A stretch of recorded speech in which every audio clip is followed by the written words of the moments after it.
Ұлы жылы. Ұлы жылы туған адамдар ерекше жарқын, тартымды, әрі өзгелерге ұқсамайтын қасиеттерімен ерекшеленеді. Энергетикасы, ерекше фантазиясы оларды кез келген ортада дараландырып тұрады. Дәлірек айтар болсақ, өзіне сенімді, өзін ұстауы мінсіз, әзілді де орынды айта біледі. Тіпті жиналған қауымды қызықты оқиғаларын айтып, бір көтеріп тастайды. Олар жеті қырлы бір сырлы жандардың қатарынан.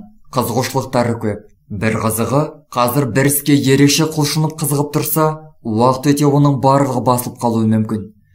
Үйреншікті дүниелер мен іш пыстырарлық шаруалар оларды тез зеріктіріп тастайды. Жаңа нәрсені зерттеп, жаңа іспен жұмыс жасау оларға көбірек өтімдірек. Аталған қасиеттермен қатар олардың харизмасы, шығармашылық дарыны, өзіне деген сенімі оларды нағыз дана тұлға етеді. Тағы да бір қызықты дерек. Ұлы жылы туылғандардың жолы болуш келеді. Өзгелерге қиыншылықпен келетін нәрселер оларда жылдам әрі оңай бола қояды.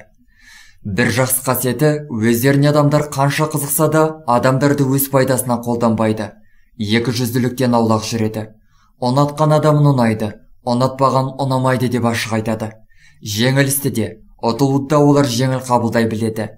Ақша жұмсалса, ертең басқа ақша келеді деп санайды. Ал өмірлік қиындықтарды жеңіл қабылдамағанмен, қиындықтарды ерлікпен көтере біледі. Олар жан жақты, ақылды, оның үстіне тартымды болғандықтан, олардың сыртынан айтылатын жағымсыз әңгімелер де көп. Іштарлық, өсек аяң. Оның шынайылығына деген күмән үнем артынан қалмайды. Бірақ мұндай күпірлердің әңгімесіне сынатын ұлы жоқ. Кез келгенде дереу өз орнына қойып, тіпті кейде ойланбастан артық сөйлеп қоятыны бар. Мамандыққа келер болсақ, олар кез келген саланың нағыз маманы бола алады. Тартымды, өте ақылды.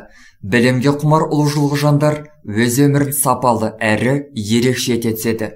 Егер бар күшін нақты бір салаға бұрар болса, сол саланы жарып шығар сөзсіз.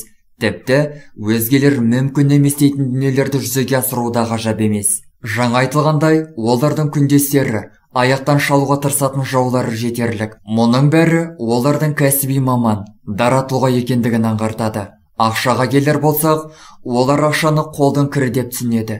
Кейде ойланбастан үлкен соманы жаратып та тастайды. Кейде үлкен ақшаны қайырымдылыққа, жақындарына бере салады. Ақшаны қалай оңай жұмсаса, солай оңай әрі тез табады.